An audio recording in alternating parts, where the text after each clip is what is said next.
Hi everyone, welcome back to my channel. Recently मैंने EYGDS में senior Python backend developer role के लिए interview दिया दिया था। मैंने सोचा कि अपना एक्सपीरियंस आप सबके साथ शेयर करूं, ताकि अगर आप भी EYGDS या किसी और MNC के लिए पाइथन बैकएंड इंटरव्यू की प्रिपरेशन कर रहे हैं तो आपको आइडिया मिल सके कि किस टाइप का क्वेश्चन पूछे जा सकते हैं। सबसे पहले एक बात क्लियर करना चाहता हूँ, ये मेरा पर्सनल इंटरव्यू एक्सपीरियंस है। हर कैंडिडेट के इंटरव्यू अलग हो सकते हैं, इसलिए एग्जैक्ट सेम क्वेश्चंस एक्सपेक्ट मत करिए, लेकिन प्रिपरेशन का डायरेक्शन ज़रूर मिल जाएगा। इंटरव्यू स्टार्ट हुआ इंटरव्यूअर के इंट्रोडक्शन से एज़ यूजुअल। उसके बाद उन्होंने मुझे अपना इंट्रोडक्शन देने को के लिए बोला। यहाँ पहली लर्निंग ये थी कि इंटरव्यू काफ़ी हद तक मेरे रिज्यूमे के अराउंड ही था, इसलिए अगर आप रिज्यूमे में कोई टेक्नोलॉजी लिखते हैं तो उसके बारे में ही बात करिए, और सिर्फ उसके बेसिक ही नहीं, डीप लेवल क्वेश्चंस के लिए भी रेडी रहिए। इंट्रोडक्शन के बाद उन्होंने मेरे करंट प्रोजेक्ट के बारे में पूछा, मैंने अपने एआई प्रोजेक्ट के बारे में बताया, और उसके बाद इंटरव्यू का फोकस एआई और बैकएंड आर्किटेक्चर पर आ गया। एआई सेक्शन में उन्होंने मुझसे लार्ज लैंग्वेज मॉडल्स के बारे में पूछा, फिर prompt engineering, rag, AI orchestration, open AI integration और ऑब्जर्वेबिलिटी जैसे टॉपिक्स पर डिस्कशन हुआ।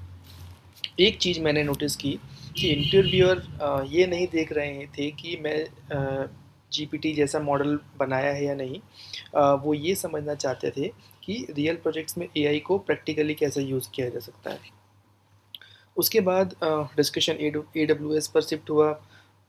मुझसे EC2, लैम्डा, API गेटवे और डिप्लॉयमेंट से रिलेटेड क्वेश्चंस पूछे गए। एक इंटरेस्टिंग क्वेश्चन लैम्डा और कुबरनेटिस के कंपैरिजन में भी हुआ था। किस सिचुएशंस में लैम्डा बेटर रहेगा और किस सिचुएशंस में कुबरनेटिस यूज़ करना चाहिए, ये भी पूछा।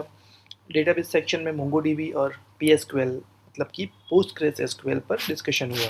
उन्होंने पूछा कि कब मोंगोडीबी चूज़ करना चाहिए और कब रिलेशनल डेटाबेस बेटर ऑप्शन हो सकता है।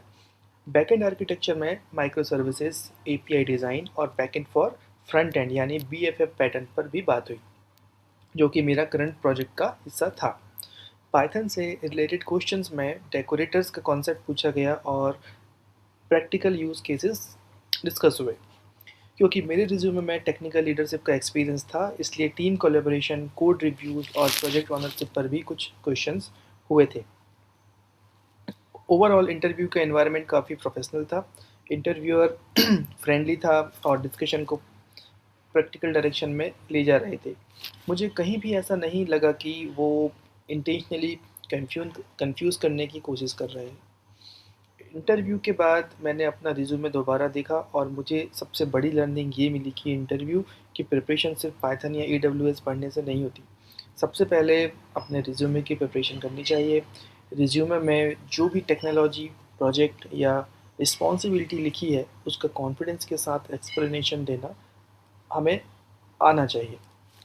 अगर मैं इस इंटरव्यू को समराइज़ करूँ तो मैं डेफिनेटली रिवाइज़ करूँगा इसे, like Python, fast API, AWS micro services, MongoDB, PSQL, AI concept, prompt engineering and rag, और अपने करंट प्रोजेक्ट का कंप्लीट आर्किटेक्चर। मुझे उम्मीद है कि मेरा ये एक्सपीरियंस आपकी प्रिपरेशन में हेल्प करेगा।